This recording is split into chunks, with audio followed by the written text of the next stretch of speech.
uno de los planteamientos era que había que liberar la compra y la importación de combustible y retirar a yacimientos de esa operación. Pero bueno, está claro que no lo quieren hacer hasta el día de hoy. ¿Por qué no lo quieren hacer? Deben tener algún entretenimiento por el cual ya sí considera... ¿Qué significa un entretenimiento? Hoy está del otro lado, Jorge. Yo digo... El país entiende. El país no, entiende. Quizás no todo, Jorge.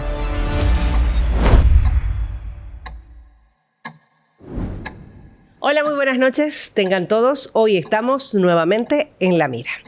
Esta noche vamos a conversar con un hombre que fue vocero del presidente, que negó la crisis, que lo defendió, que defendió la situación en la que estaba el país, pero hoy busca ser vicepresidente. Busca ser vicepresidente en un cargo que, como él habría dicho en algún momento, no sirve para nada. ¿Qué fue lo que cambió en este tiempo que lo lleva a buscar ser candidato a vicepresidente? Estamos con Jorge Ritter, que nos acompaña esta noche en La Mira, y le agradezco el que pueda estar aquí y responda absolutamente todas las preguntas que vamos a tener, por supuesto, para él. Jorge, ¿cómo le va? Buenas noches. ¿Cómo estás, Cecilia? Gracias por estar en La Mira. No, buenas noches. Un saludo cordial para todo el país, para todo Santa Cruz. Y bueno, dispuesto a responder todo lo que se pueda. Usted fue vocero del presidente. Sí, sí. Cercano 3 años y medio. Cercano a Luis Arce. El vocero tiene que ser cercano al presidente. Ya en la intimidad de la gestión, menos cercano de lo que muchos han imaginado. Usted en su momento negó la crisis que hoy vivimos. No. O lo negaba. No ¿Qué pasó en No ello? negar la crisis. No ¿Y negar la entonces? crisis. Hay un proceso. Yo me acuerdo. Hay un proceso cuando uno llega y se inicia una gestión, pues usted enfrenta una serie de desafíos. La agenda en Bolivia era la estabilidad económica, la estabilidad sanitaria en el país, la estabilidad educativa y también lo político. Cuando empezamos a enfrentar lo económico, sobre todo el primer año ha sido un buen año porque el crecimiento pasa el 6%, 6,1%, pero después aparecen dos fenómenos, dos hechos: la escasez de divisas y la paulatina escasez de combustibles. Todavía con espacios o intervalos muy prolongados. ¿Cuándo fue eso? ¿Cuándo empiezan a notar ustedes? 2 años y medio ya de la gestión. ¿Seguía siendo vocero? ¿No? Sí, por supuesto. Entonces se está reconociendo que usted fue parte de este aparato que en su momento sabía que comenzaron a faltar las divisas y también la gasolina, ¿y no lo dijo? No, es esto. Cuando faltan divisas y cuando falta combustible, uno va y pregunta. Le pregunta al ministro de Hidrocarburos, al ministro de Economía, al propio presidente, y le dan las soluciones que están trabajando esos despachos. Eso hace un vocero, porque el vocero no resuelve, el vocero va y toma la información. Bueno, comunica. La primera explicación de por qué no teníamos el suficiente combustible era que estábamos atravesando solamente una cuestión de orden logístico. Nada más, una cuestión logística. ¿Y usted lo creyó? En el tema de los dólares, que estábamos atravesando, sí, una caída en los ingresos, pero que con la ley del oro como una alternativa íbamos a solucionar. Yo recuerdo en los minutos previos a la realización del gabinete, hablo con Marcelo Montenegro y le pregunto y le digo, con la aprobación de la ley del oro, ¿en cuánto tiempo recuperamos o solucionamos el problema? En 24 horas estamos ya arreglados. ¿Lo creyó?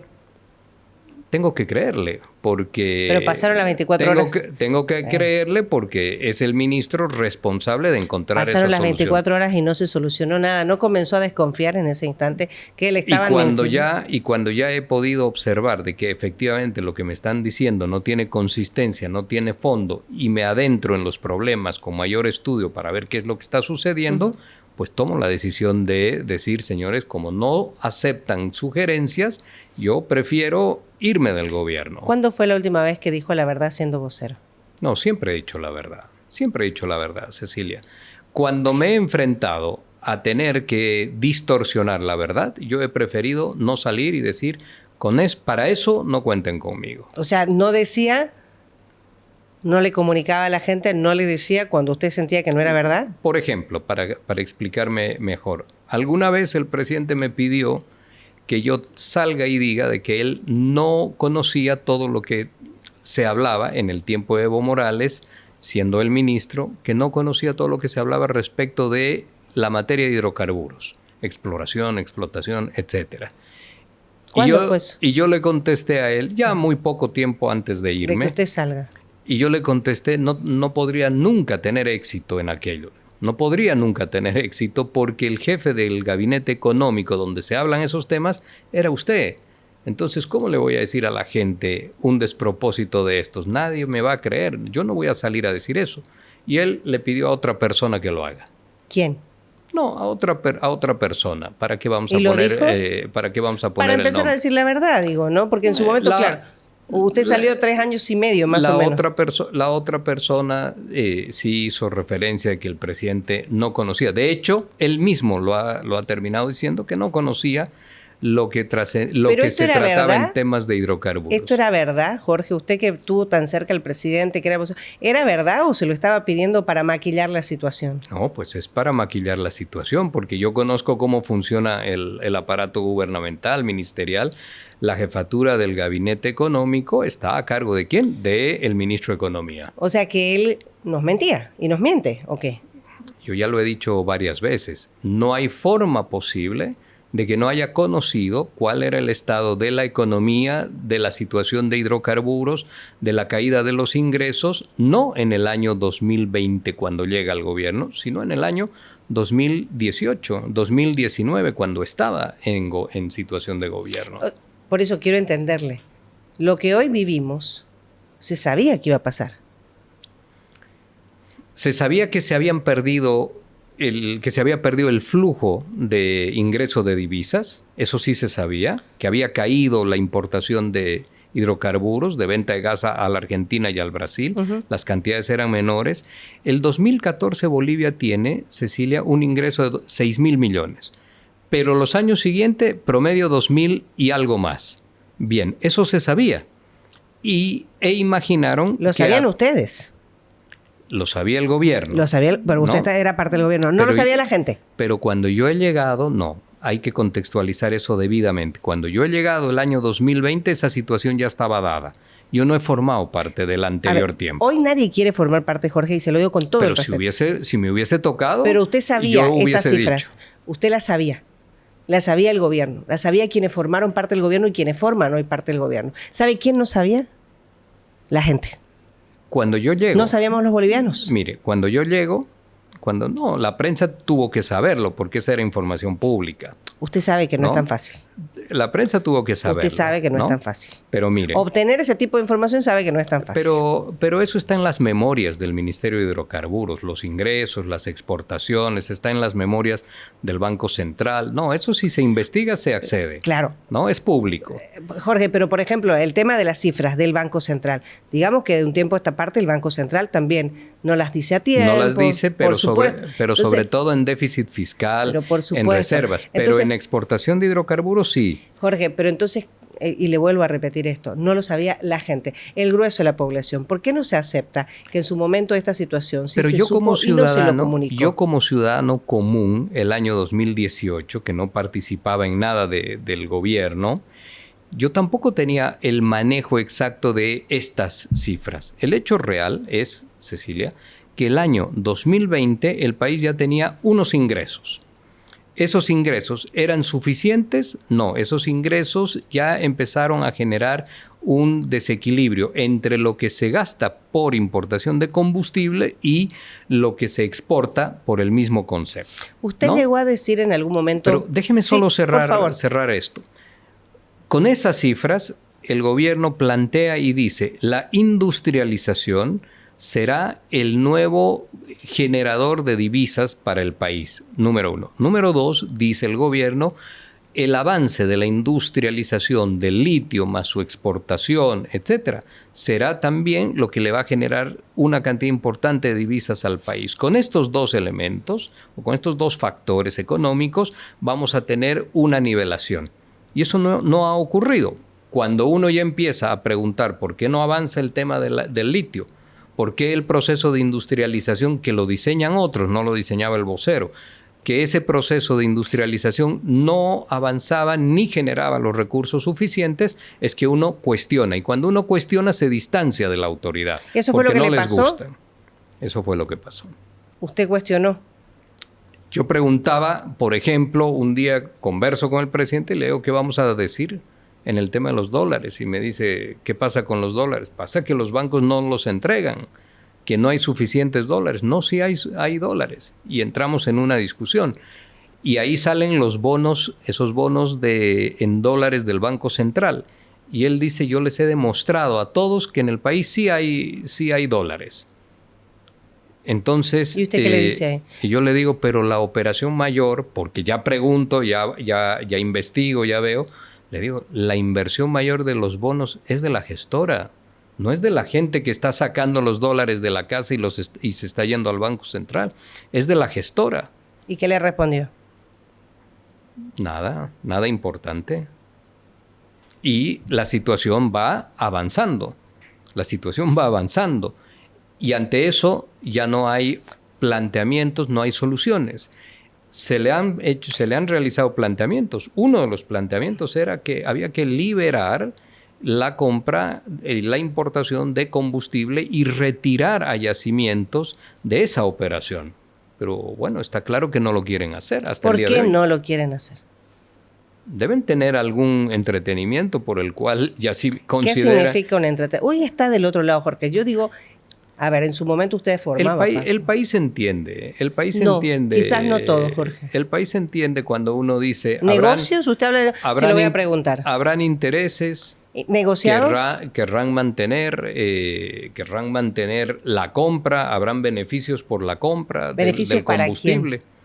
Para la cadena de adquisición de la compra. Cecilia, esto la sociedad boliviana lo sabe, lo conoce, lo comenta. ¿Sabe qué pasa, Jorge? Esto puede ser un rumor o puede ser definitivamente uno más de los que se escucha o puede ser definitivamente la verdad. Y creo que es momento en estos tiempos, como está la gente, como está la población, de decir la verdad, ¿no? No, la verdad. Usted se fue porque no le dejaron decir la verdad. Quiero creer eso. La verdad. No. Yo me fui porque ya entré en discrepancia con lo que el gobierno estaba haciendo. Yo no he tenido, tengo que decir esto también, yo no he tenido nunca una presión de o lo tomas o lo dejas, claro, de tener que salir a decir algo. Pero entonces se va usted porque obviamente no estaba de acuerdo. Porque el país no estaba siendo debidamente conducido en la administración de la crisis con medidas que sean de fondo. No, usted lo ha dicho hace minutos atrás. Un día el presidente le pide que salga a hacer una declaración para maquillar, lo dijo usted. Claro, pero no he tenido yo en ese momento una, llámese entre comillas, una amenaza. Si no dices esto, te despedimos. Entiendo. Eso no ha habido. Pero es un tema personal, por eso le digo, quiero creer que usted sale por una decisión definitivamente personal. Pero absolutamente. Así, quiero que diga también esta noche la verdad.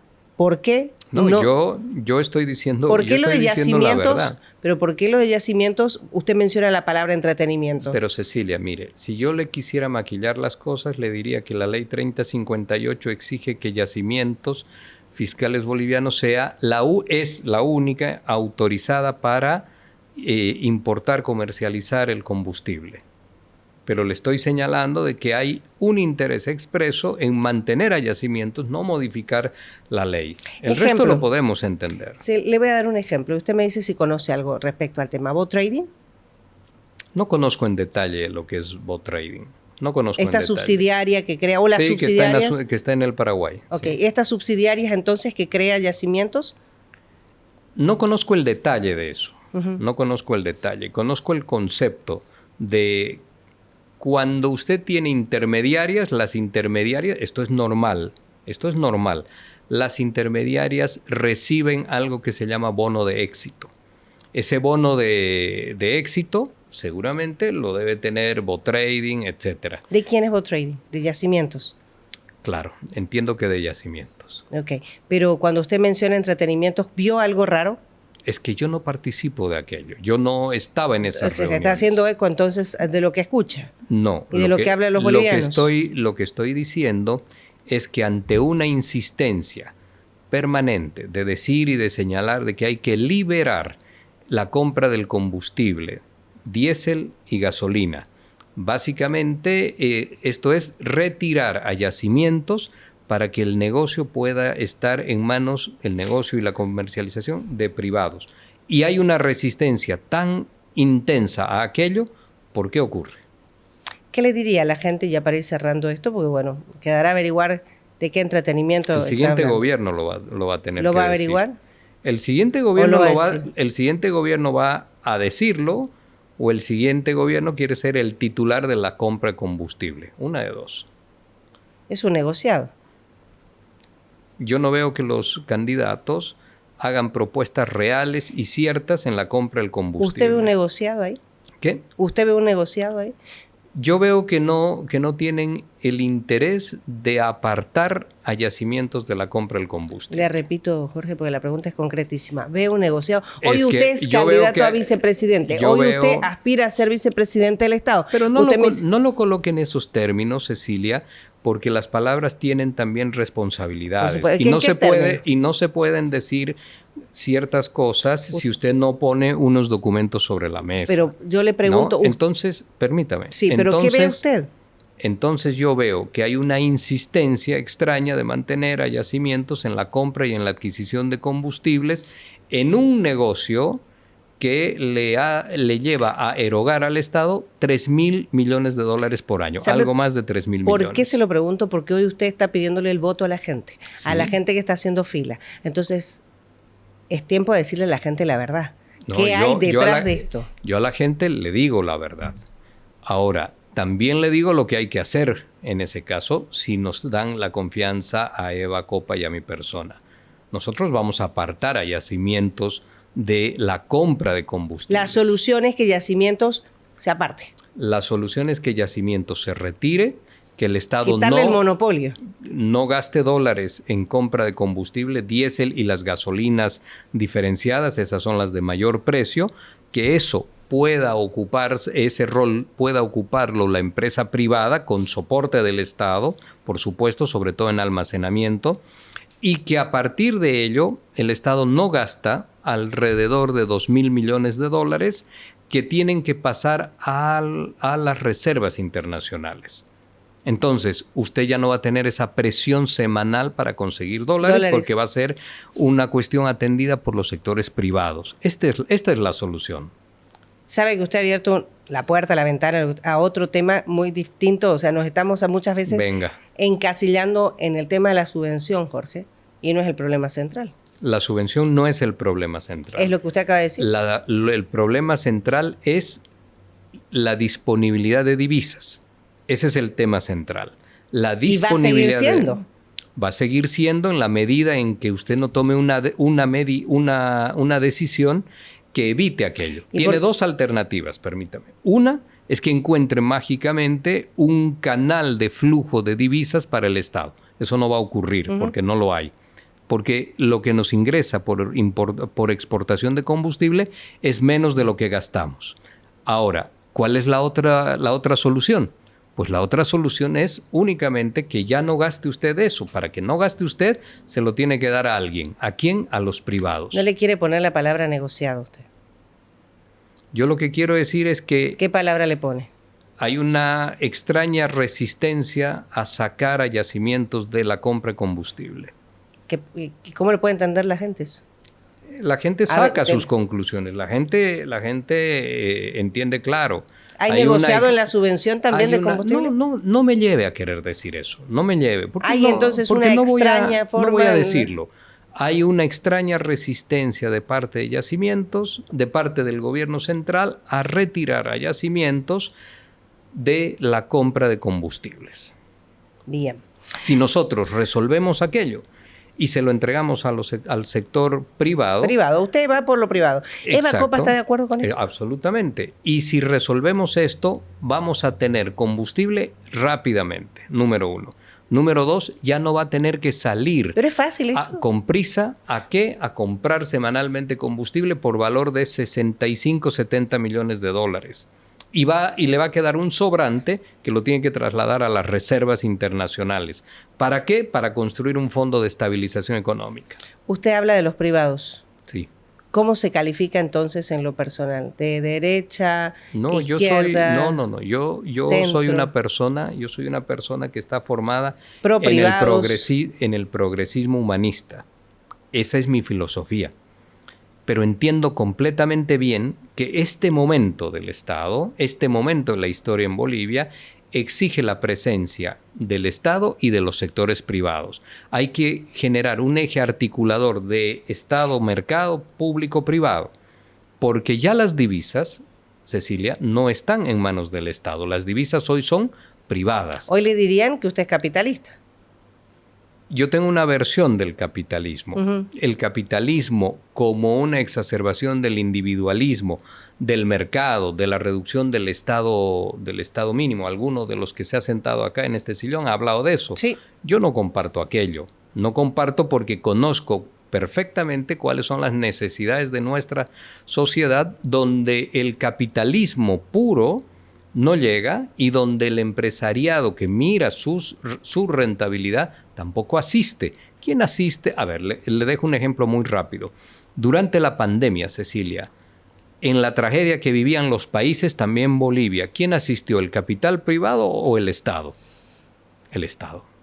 No fue el capital privado. Depende, Jorge. Fue el Estado. ¿Dónde depende? Depende, ¿Dónde? porque aquí mucha empresa acá privada no. aportó. No, aportó lo mínimo, Cecilia. Claro, le entiendo el concepto. Las vacunas, las pruebas nasales, el armado de las UTIs. Pero faltaron también. Y ahí no también. importa que hayan faltado. Sí, claro. No importa. Pero ahí también desde el Aunque Estado hayan hubo faltado, un mal manejo.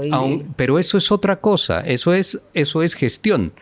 Aunque haya faltado, fue el Estado el responsable. Acá, en Alemania, en los Estados Unidos, en la China, en Chile, era el Estado. No eran los empresarios privados. Es normal que ocurra esto. Entonces, nadie puede imaginar que el Estado se tiene que reducir a ser solamente un ente de regulación de lo mínimo. ¿Cuánto debería ser la participación del Estado? No se establece eso en porcentajes, pero tiene que haber... Pero lo que hoy tenemos. Tiene que haber... ¿Es correcto? Tiene que haber... No, hoy yo hablo de... hace mucho tiempo hablo de esto, de nuevas inclusiones. Inclusiones económicas de segundo tiempo y de segunda generación, donde tienen que ingresar los sectores industriales, los sectores empresariales, los sectores productivos, grandes productores, pequeños y medianos productores también. Porque entre todos hay que resolver, primero hay que confeccionar la agenda de urgencias que tiene el país y de soluciones también. El Estado solo ya no lo va a hacer, ese modelo se agotó. El modelo Estado total o presencia total del Estado no va. Conceptualizado como el que tiene en su mente el presidente Arce, no tiene formas de subsistir. Porque ese modelo se financiaba con algo. ¿Cuándo dejó de pensar que sí usted? Que el modelo se agotó. Sí. Cuando uno mira los números de lo que el Estado requiere para financiar, sobre todo para financiar ¿qué? Gasto público. Gasto público. Como el gasto público ha caído, entonces la inversión pública también ha caído en Bolivia y la actividad económica ha ido decreciendo. Estamos en recesión, casi en punto cero. Casi. Entonces, ¿qué significa? Que la inversión, Cecilia, tiene que estar en otro actor. Ese otro actor es lo privado y ayudado desde el Estado. Entonces, yo sí creo en una economía donde el Estado impulsa, pero se convierte en alguien que trabaja mano a mano con los sectores privados. Jorge, hablemos de su ideología, de lo que hoy usted está buscando en el mundo político. ¿Militó con Manfred? Sí, es el único lugar donde militó. Donde militó con Manfred. Después estuvo como vocero de Arce. Hoy acompaña a Evacopa.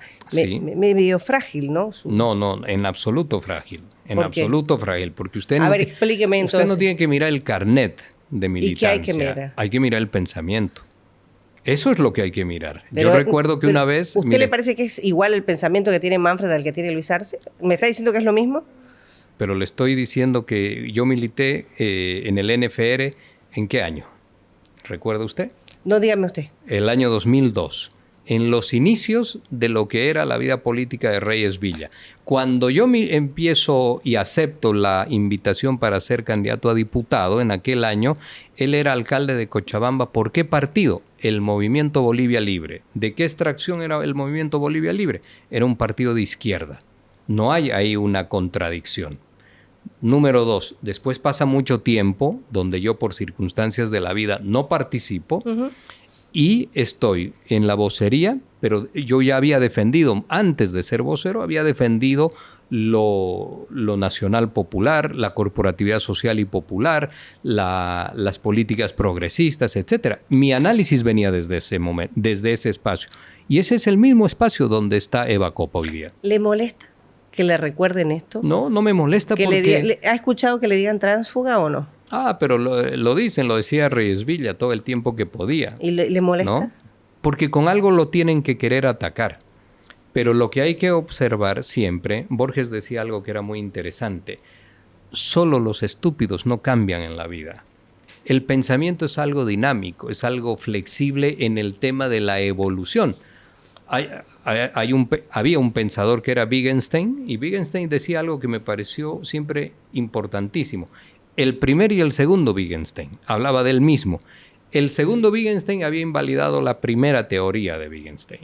Entonces, yo lo que sí he logrado mantenerme es dentro del progresismo, pero en el progresismo humanista en el cual yo milito, entiendo también la importancia de los otros sectores. No tengo dogmas, Cecilia. Claro, y eso es lo que me ayuda, no tener dogmas. Ahí podría uno pensar, efectivamente el ser humano cambia de pensamiento y tiene que ser así porque de lo contrario no evoluciona, pero también se lo puede tomar como oportunismo. No, porque el oportunismo es otra cosa. El oportunismo es algo distinto. ¿Por qué Eva Copa me invita a que yo pueda ser su acompañante en un proyecto social popular?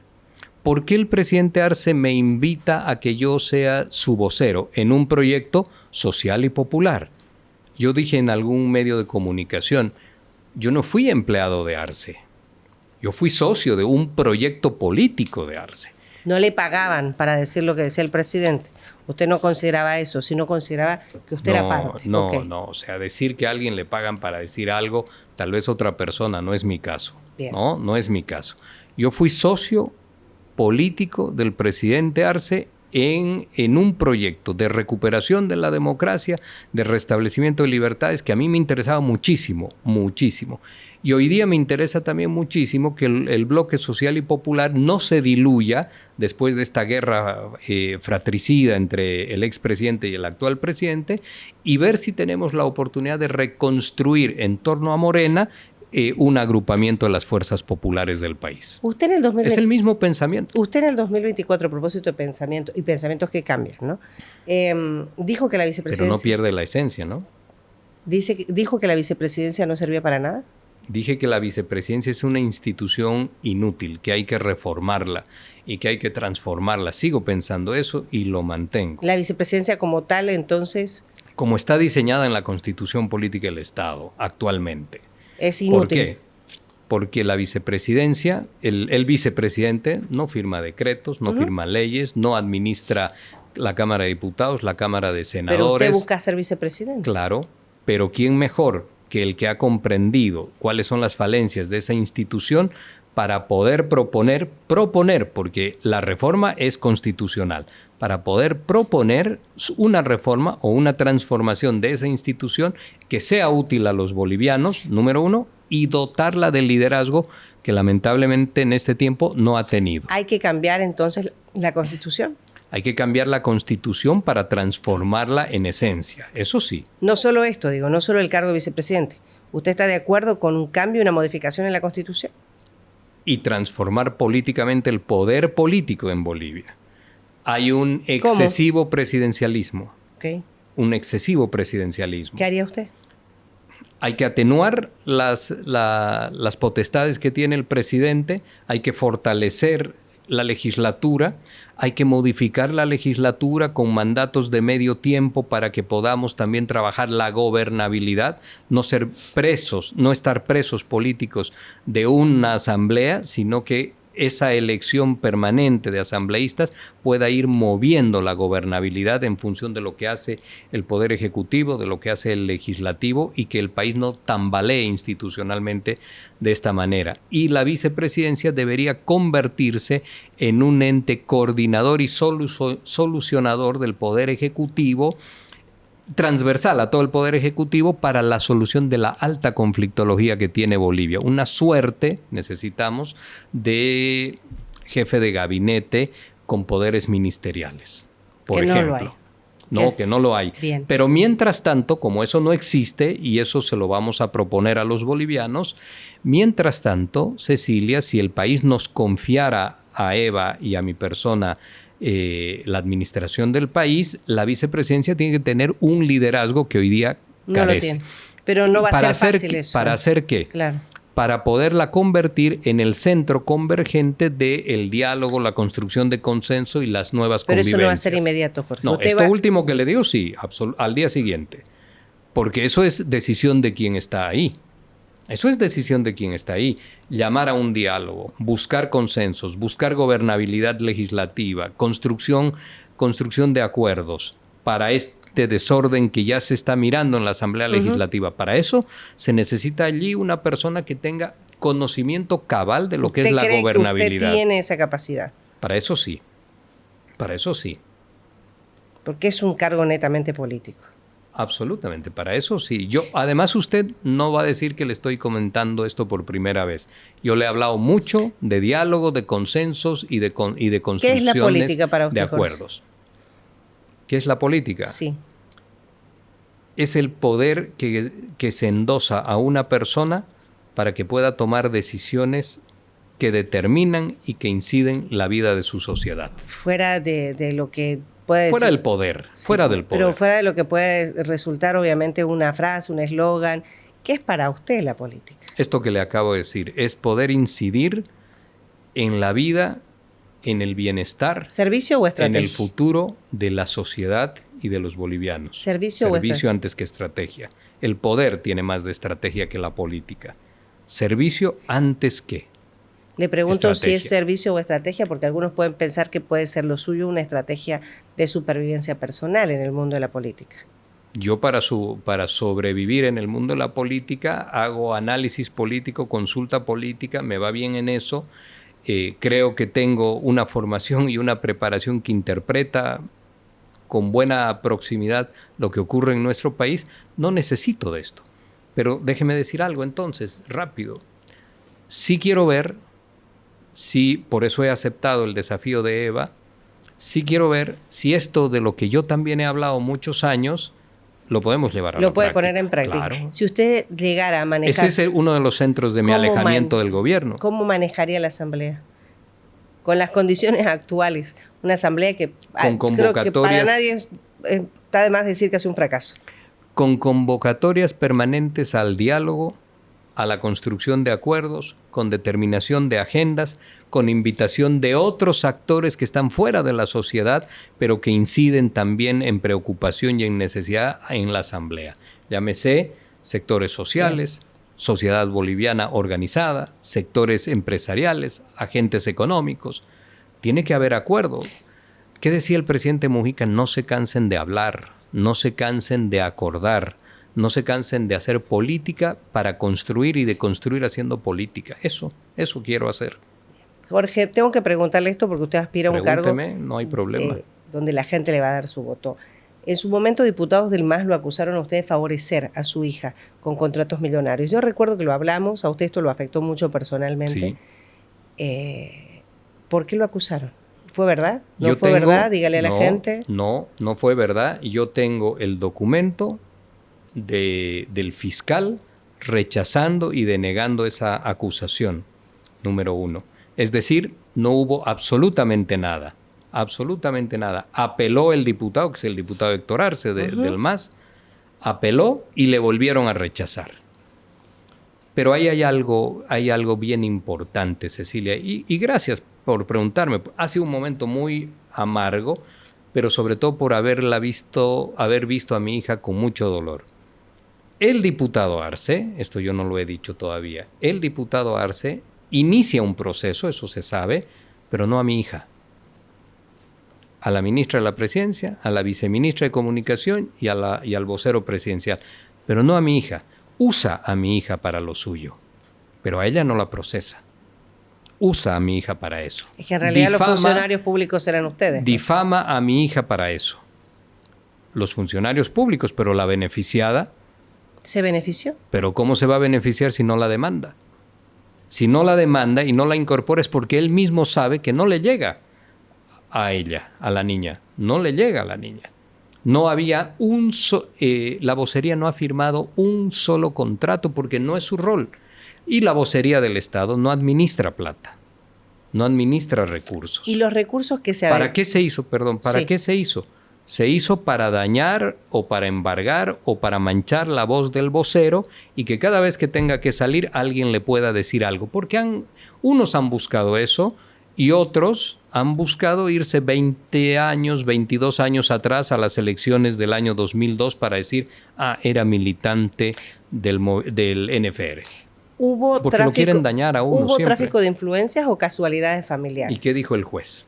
Le pregunto a usted. No, el juez dijo que no hubo absolutamente nada.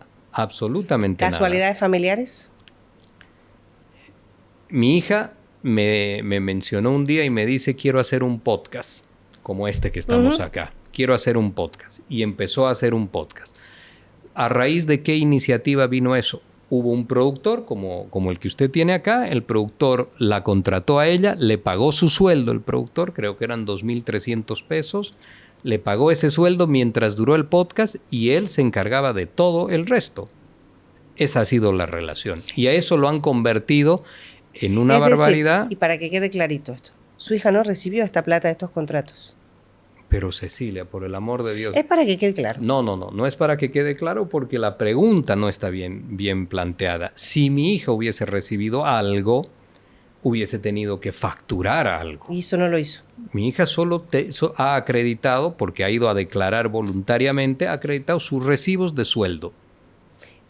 Esos 2,300 pesos por hacer un podcast, nada más. Estas cosas que pasaron, ¿lo alejaron a usted un poco del gobierno? ¿Empezaron a alejarlo en ese momento? No, porque no había relación en aquello. Eso ha sido una calumnia del diputado Héctor Arce. Él ha mentido groseramente para aquello. Yo lo emplacé, si usted recuerda, lo emplacé y le dije, vamos a la justicia ordinaria. ¿No le iba a seguir un proceso usted? Yo le dije, vamos a la justicia ordinaria. Si la justicia determina que es mentira, usted renuncia a su diputación. Si la justicia determina que es verdad, yo me alejo de la vocería porque el país no puede tener un vocero que le mienta al país. ¿No es cierto? Claro, porque no se hablaría de transparencia. ¿Y qué hizo él? Salió a decir que él estaba elegido por 100,000 ciudadanos. Tuvo miedo porque sabía que estaba mintiendo. Estaba usando la calumnia para generar un daño. ¿Generar un daño a quién? Al vocero, porque el vocero que había dicho que no había que meter a las familias en las denuncias y en la política sucia. Fue para eso. ¿Y han tenido éxito? Yo creo que no han tenido mucho éxito, pero siempre queda algo que el presidente López Obrador dice. Todos los días una dosis de humillación, todos los días una mancha que explicar. Y aquí me tiene usted explicando algo que fue una calumnia y una difamación. Quizás, obviamente en este marco, digamos, ¿no? de lo que hoy usted aspira a hacer, porque usted le está pidiendo el voto a la gente. Yo no tengo problemas en señalarlo, porque ya le digo, la muestra mayor es que el señor Arce no abrió un proceso contra la niña. No abrió un proceso. La utilizó para poder realizar su campaña. Ahora la dañó. La exhibió, hubo maltrato. Eso fue lo que más le dolió.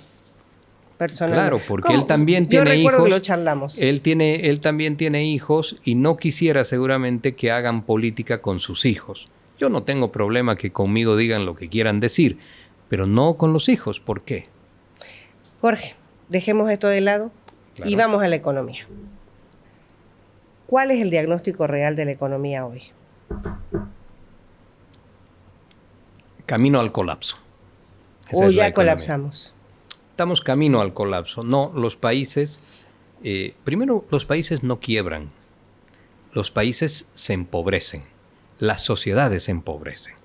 Vamos a colapsar en el momento en el que no sabemos si va a llegar ese día, en el momento, esperemos que no, en el momento en el cual entremos en default. Default significa no pago de nuestros compromisos La deuda internacional, de deuda externa. de deuda externa. Si entramos en esa situación, ya es todo muy crítico. ¿Estamos cerca de eso? Este año no hay unos vencimientos que sean tan importantes de deuda externa. Hacia fin de año algo, pero el próximo año hay que pagar bono soberano. Y ese sí es un monto muy alto. Y para ello no tenemos hoy recursos. Cuando decimos no tenemos recursos es que no tenemos dólares suficientes, porque nuestros dólares se van ¿por dónde? En la compra de combustible. Si no tenemos que comprar combustible, entonces vamos a poder asumir nuestros compromisos. Por eso es importante central, lo que yo le había dicho. Lo que nos decía ese instante, pues yo le iba a preguntar esto, ¿qué proponen para que esto cambie? Una de las propuestas es esto. Esa es una propuesta central. Sí. Yo no la veo en otros candidatos, lo digo con toda sinceridad. Es central, ¿por qué? Porque tenemos que dejar de erogar esos recursos. ¿Para qué? Para destinarlos a reservas y a pago de nuestras deudas también. ¿Acudir a organismos internacionales como están proponiendo otras candidaturas? El Fondo Monetario Internacional, el Banco Mundial, que son los organismos de los que ellos hablan. Pero el Fondo Monetario, Cecilia, tiene historia en Bolivia. ¿Qué significa decir que tiene historia? Significa que en el momento en el que usted acude al fondo, se está generando un polo de resistencia política. Sí, sin duda. Y eso genera a su vez inestabilidad, ingobernabilidad, movilizaciones, porque la movilización es el mecanismo de protesta en Bolivia. Bien, no vamos a tener estabilidad. Si no tenemos estabilidad, menos vamos a resolver la cuestión económica del país. Y menos vamos a poder aprobar leyes en la Asamblea Legislativa. No Fondo Monetario Internacional, no Banco Mundial, creación sí de un fondo de estabilización económica vía ahorro en la compra de no combustibles. Esto es importante. ¿Y qué más en lo económico? ¿Cómo hacer para que lleguen más divisas? Usted plantea, no el tema decretos, no salir afuera, o sea, ustedes plantean. Pero entonces, ¿va a alcanzar con esto? Cuando nosotros decimos que tiene que llegar divisas al país, estamos intentando que esas divisas no lleguen por la vía de mayor crédito. Cuando alguien le dice voy al fondo y me presto 12,000, aunque ahora ya lo fraccionen en distintas instituciones, o cuando alguien le dice voy a vender anticipadamente el litio, esa venta anticipada es crédito por si acaso, porque lleva tasa de interés, lleva porcentajes de comisión, etcétera. Eso también es crédito. Hoy en día no estamos en condición de acceder al crédito. ¿Por qué? Porque ya estamos viendo que estamos en déficit también. Pagamos más de lo que recibimos. Entonces, primero hay que normalizar el país. Normalizar significa estabilizar las cuentas inmediatas. Vio que la candidatura de Samuel dice 100 días, ¿no? Sí, pero los 100 días en temas de combustible es excesivo. ¿Qué harían ustedes en 100 días? No, lo de los 100 días es una cuestión de Samuel, no es una cuestión nuestra. ¿Cuánto demorarían ustedes Nosotros necesitamos rápidamente tener un acuerdo con el sector privado, darle garantías al sector privado, sobre todo en temas de normativa y en temas de almacenamiento de combustible, que ellos se hagan cargo de la importación de diésel, de la importación de uno de los tipos de la gasolina, sacar a yacimientos de la compra y liberar allí $2,000 millones aproximadamente por año. $2,000 millones. Eso no es poco. Con eso, aumentar nuestras reservas internacionales y crear un fondo de estabilización económica. Si tenemos estos dos factores, pues entonces hay un inicio de ordenamiento de la economía que nos va a permitir, sí, avanzar ¿en qué? En dos cosas. Uno, se llama éxito temprano. Éxito temprano, si desaparecen las filas, etcétera. La gente nos va a permitir, nos va a apoyar que podamos hacer las reformas estructurales en lo institucional, en las leyes, etcétera. Cuando digo las leyes, seguridad jurídica, inversión privada, etcétera. ¿Debería, en este caso, sincerarse el tipo de cambio? Después, ¿qué necesitamos? Necesitamos, usted acaba de mencionar, dos cosas. Atacar el déficit fiscal. Pero el déficit fiscal, Cecilia, todos dicen hay que reducir el Estado es muy grande, se gasta mucho en supernumerarios. Eso se llama gasto corriente. pero en realidad el déficit fiscal no es gasto corriente, el déficit es gasto de capital, es la inversión pública. El Estado está financiando la inversión pública en este país. Bueno, necesitamos nosotros, para eso la normativa jurídica, que el actor privado ingrese, también el estatal, pero el actor privado ingrese a participar, porque ese proceso de transición de lo público a lo privado o la participación de lo privado va a llevar tiempo. Y mientras tanto, como tenemos déficit de capital, de inversión pública, va a caer la actividad económica. Ahí tenemos un problema adicional, como los combustibles se tienen que liberar en su precio, sobre todo diésel y lo que es un tipo de las gasolinas, ahí hay una presión inflacionaria. También hay que actuar sobre aquello.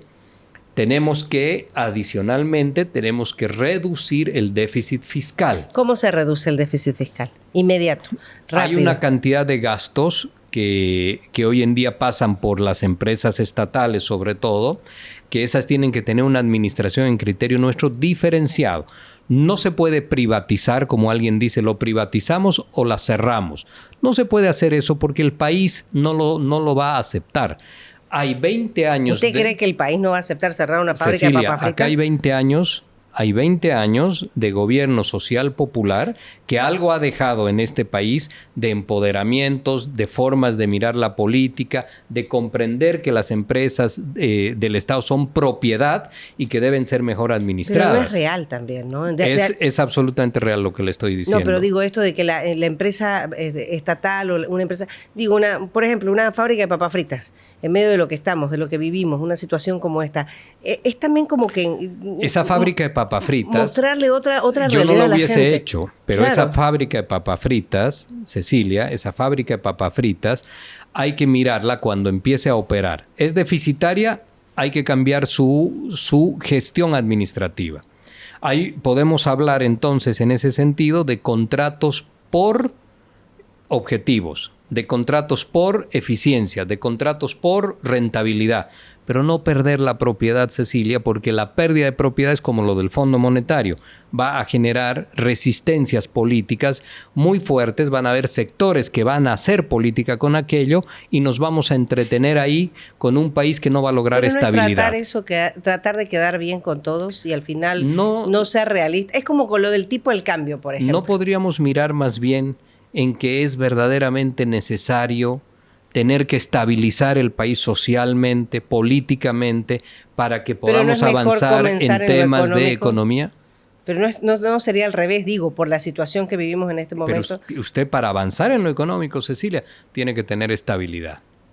Yo le puedo señalar de manera muy contundente, y además estoy persuadido de esto, que si no estabilizamos el país, no hacemos una reforma económica acá. Hay que estabilizar el país. Por eso todo esto que hablamos... ¿Usted está tan seguro de esto?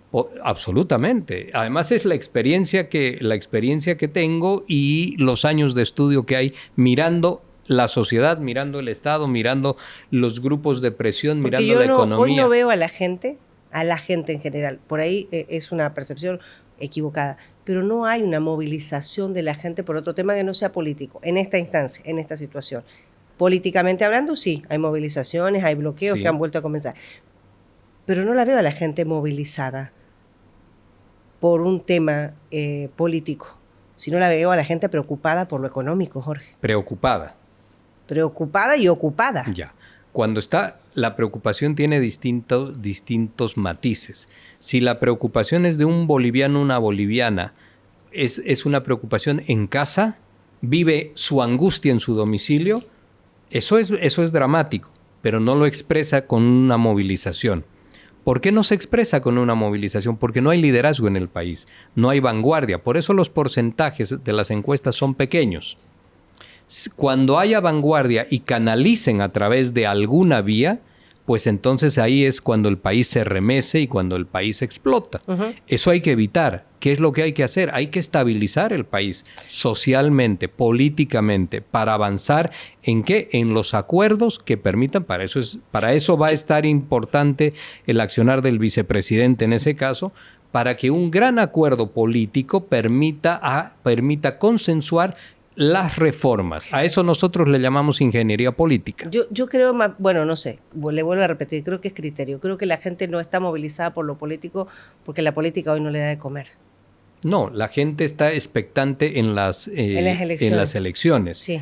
Las elecciones generan siempre Pero no está expectante en las elecciones por los políticos, no es una elección No, porque se cargan las expectativas en ese proceso de que allí algo puede cambiar y posiblemente mejorar su situación. La situación del país. Esto es importante. La gente mira primero siempre la situación personal y después el macro del país. Pero yo creo, Jorge, que hoy hay que mirar la situación del país, porque la situación del país es la situación personal. Pero lo que yo le estoy planteando acá... Hoy esto afecta a todos. Cecilia, lo que le estoy planteando acá hoy en día son salidas en el corto plazo. El corto plazo es que usted pueda gestionar, primero, tener combustible para la actividad productiva, dólares. No me dijo a propósito fiscal, de dólares. Ok. ¿No? Para avanzar, y hay algo más, el dólar. Aunque no me crea, estamos ya corriendo con el tiempo. Siempre es así. Para avanzar, no me dijo qué harían si llegan al gobierno con el tipo de cambio. ¿Lo sincerarían? Hay que trabajar en la lógica de lo que fue el bolsín. ¿Qué significa Para eso? trabajar en la lógica de lo que fue el bolsín, es un dólar a la oferta y la demanda, es un dólar flotante, que no va a estar como se tiene con la cotización que se tiene hoy en día. Yo he escuchado que ha habido gente que habla del bolsín, pero hay que explicar algo. Usted, para tener un bolsín funcionando, necesita tener dólares en el Banco Central para defender el tipo de cambio. Hoy día, ¿hay dólares? No hay en el Banco Central. Entonces, ¿qué hay que hacer? Hay que atender las reservas. Yo le he hablado ya de cómo tener reservas. Y necesitamos también tener unas divisas disponibles para que, si hay presión sobre el dólar, el Banco Central pueda colocar en subasta unos dólares, que es lo que va a mantener el tipo de cambio. Tengo que hablar de lo político ahora sí. ¿Se reunió con Johnny? Nos reunimos el día sábado. ¿Con Andrónico? He tenido 2 reuniones, una personal y otra ampliada, donde estaba Eva Copa, Johnny Fernández, Patsy. ¿Qué se negoció ahí? No se negoció. Hablamos del momento electoral, de la política, de la canasta familiar, quiero decir, de la economía y de la violencia que se puede generar en el país. ¿De ir todos juntos? Sí. No, hemos hablado de cómo está cada uno electoralmente hablando, ¿no? De quién tiene unas perspectivas. Pero hablaron de un bloque popular en conjunto, de bajar candidatura. Nadie habló de bajar candidaturas. Por eso yo expresé el otro día una molestia de que una conversación privada fuese apresuradamente trasladada a los medios de comunicación. Eso no es responsable con la gente. ¿Quién hizo eso? Lo vimos al señor Patsy hablando y haciendo unas afirmaciones, además muy a título personal, me imagino, porque ni siquiera tiene resuelto el tema de su partido. ¿Cuál fue el rol de Johnny Fernández en esto? Un actor político. Él estuvo en esa reunión porque el señor Andrónico pidió que esté. Nada más. Nada más, y por ello llegó a la reunión. ¿Tiene usted coincidencias políticas con Johnny Fernández? ¿Tenían ustedes en algún momento? ¿Se enojó después de esto con Johnny? No es que hayan coincidencias. Creo que la UCS no es un partido con definición ideológica. Nosotros militamos en el progresismo. Nosotros tenemos discusiones y debates respecto del humanismo como un elemento central, respecto de lo que ha sido en los años pasados el proceso de cambio, el proceso social popular. Eso no está, entiendo yo, en el debate de la Unión Cívica Solidaria. Es un partido de otras características. ¿Y por qué está cerca entonces de Félix Patsy, de Andrónico Rodríguez? ¿Por qué los buscó a ustedes? Eso tiene que explicar, eso lo tienen que aclarar ellos. No aclarar, lo tienen que explicarlo ellos. ¿Qué fue lo que hizo que ustedes, porque usted se reunió sábado, ¿no? Sí. ¿Estuvieron todos? Viernes con Andrónico, sábado con la reunión ampliada. ¿Y por qué no siguieron participando en las reuniones? Porque, como dijimos, no encontramos nada importante como para darle todavía mayor espacio a la discusión. ¿Verdad que se reunió con Mario Cronenberg? Sí, claro. ¿Hubo un documento firmado ahí? No, para nada. ¿Y eso que empezó a circular, Jorge? Esa es una más de las cartas falsas que se han No es real. hecho. No, para nada. Es como a los 2 días que se inscribieron los binomios, ya había una carta de renuncia falsa de Jorge Richter. O sea, en todo, sí, recuerdo eso. En todo esto, en todo lo que charlaron, entonces ustedes no encontraron ideas que los junte, digamos, finalmente. Se habla mucho, se conversa, se habla y se imaginan escenarios de fortalecimiento o de refortalecimiento electoral, etcétera, pero no se ha avanzado nada de manera importante. La reunión con Mario, sí lo quiero decir esto, Cecilia, ¿Sí? fue una reunión muy reservada. Solo estuvimos 3 personas, Mario, una persona más, y mi persona. Yo no he comentado absolutamente a nadie, y al día siguiente me he encontrado que una presentadora dice, hubo una reunión. O sea, alguien ha difundido eso. ¿Por qué era tan privada? Porque son reuniones políticas. Aquí, Cecilia, no estamos en la administración del Estado. Sí. Cuando se administra el Estado, hay que informarle a los bolivianos. Está perfecto, pero en política es distinto. Pero esta fue una reunión, ¿Jorge Richter o a título de Morena? No, a título de Morena. Morena. Usted a partir del momento es Morena totalmente. Claro, a título de Morena. Dijimos que se quería conversar, surgió ahí la iniciativa, se quería conversar, perfecto. ¿Y con Andrónico? ¿Qué los une? No, mucho más, ¿no? Mucho más. Compartimos una visión de la importancia histórica de lo social popular. Eso ya es muchísimo. Compartimos también la creencia en la importancia que tiene el Estado, la conformación y la estructuración del Estado plurinacional y la necesidad de su perdurabilidad también como proceso dinámico de la sociedad. Ahí las coincidencias son muchas y seguramente las diferencias son de forma, nada más. ¿Qué piensa Johnny Fernández? Es un político muy versátil, muy versátil. ¿Le cree? Porque se reunió con él, le pregunto esto. Ya me dijo qué piensa de Félix Pazzi, ya me dijo qué piensa de Andrónico y por eso le pregunto yo. Escucho lo que dice, pero no tomo mis decisiones personales, ni sugiero que tomemos como Morena, ni cuando conversamos con Eva sobre lo que estrictamente diga Johnny o cualquier otro actor. Pero le repito, la pregunta fue esa. ¿Le cree?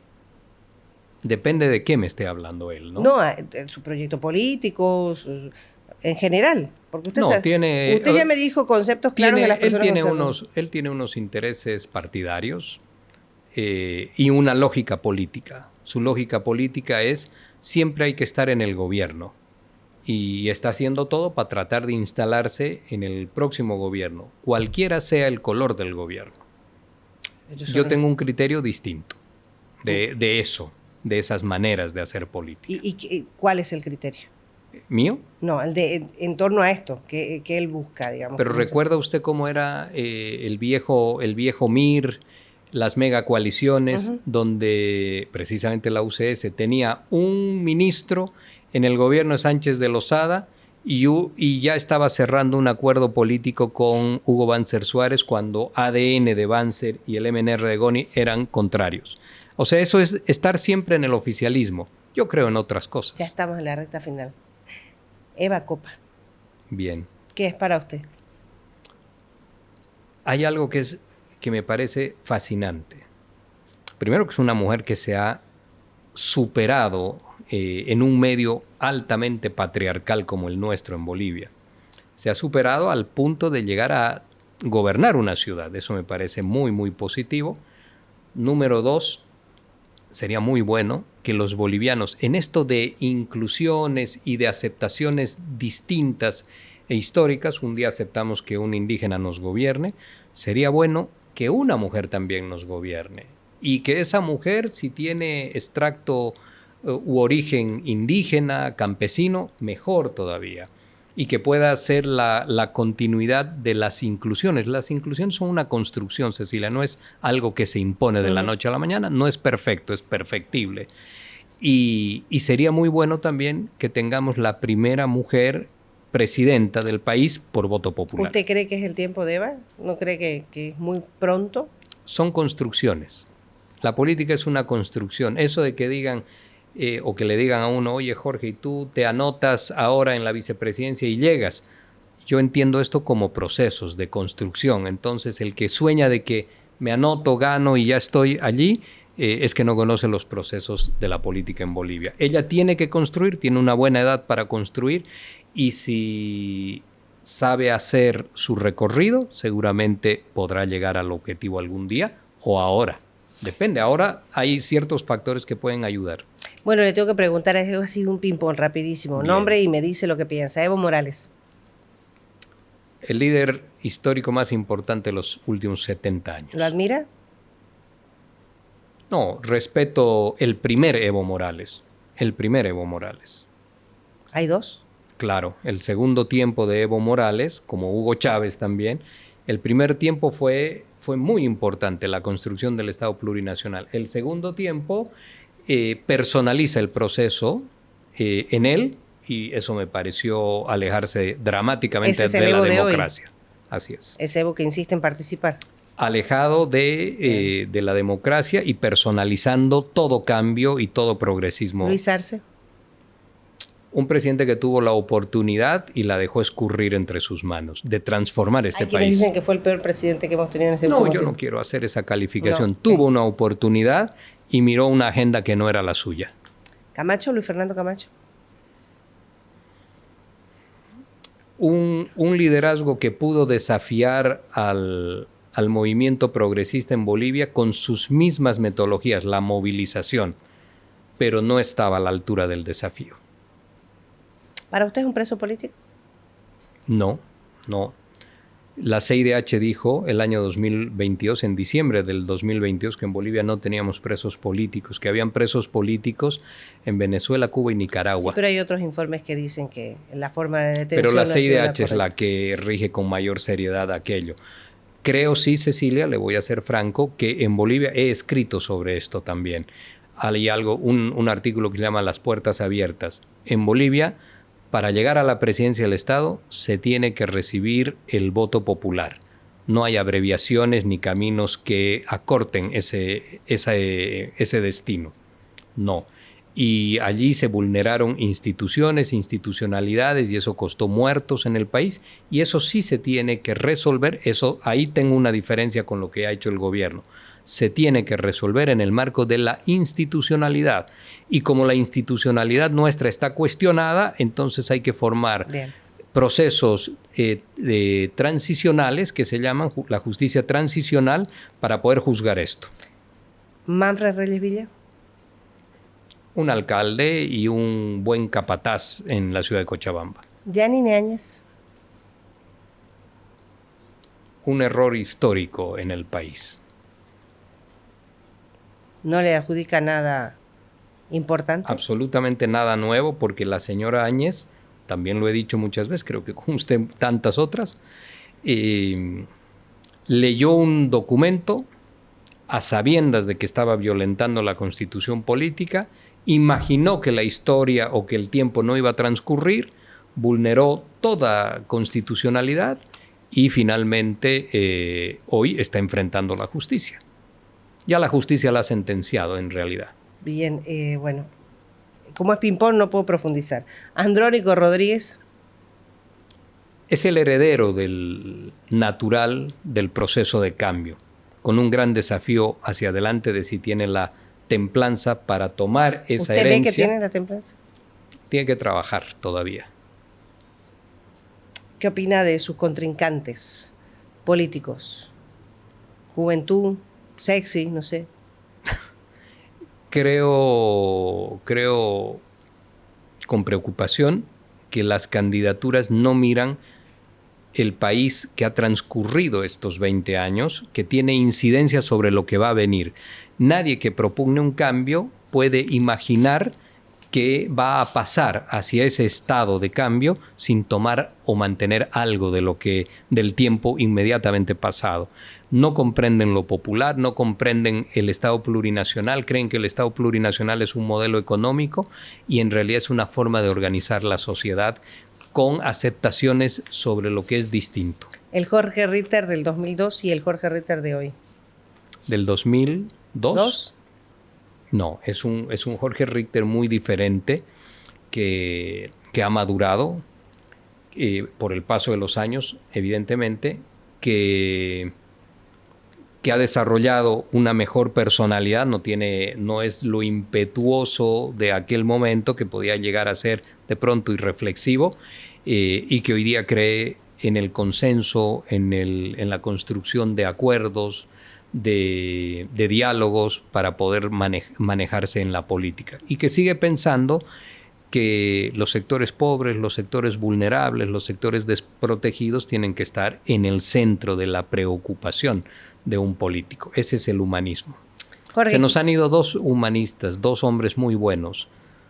El Papa Francisco. Yo le recomiendo a toda la gente la autobiografía del Papa Francisco, que está ya a la venta. Allí está el humanismo más sensible que uno pueda leer de los últimos tiempos, y el humanismo de Pepe Mujica, el otro hombre bueno. Y viven dos hombres buenos también, que es López Obrador y que es Lula da Silva. Todos ellos en la línea del humanismo. Jorge, quiero agradecerle, porque se nos fue una hora, sí, sin pensarlo. Parecieron 20 minutos. No, yo a usted, gracias, Cecilia, por responder todo. No, gracias a usted, Cecilia. Tiene que ser así. A veces uno no está de acuerdo, a veces coincidimos, pero creo que usted, por lo que representa a través de los medios, nosotros y yo, por lo que también uno intenta representar, queremos entrañablemente nuestro país, nuestra sociedad, a los bolivianos de un color y del otro, y solamente queremos que se lleven bien, que se puedan abrazar, puedan estrechar la mano, y que nadie mire con recelo al otro. Gracias por haber estado acá. No, gracias, Cecilia, y siempre un saludo para todo el país. En La Mira esta noche estuvo Jorge Richter. Bueno, no se olviden ustedes de continuar suscribiéndose, de acompañarnos en los episodios y también, obviamente, en los resúmenes que tenemos.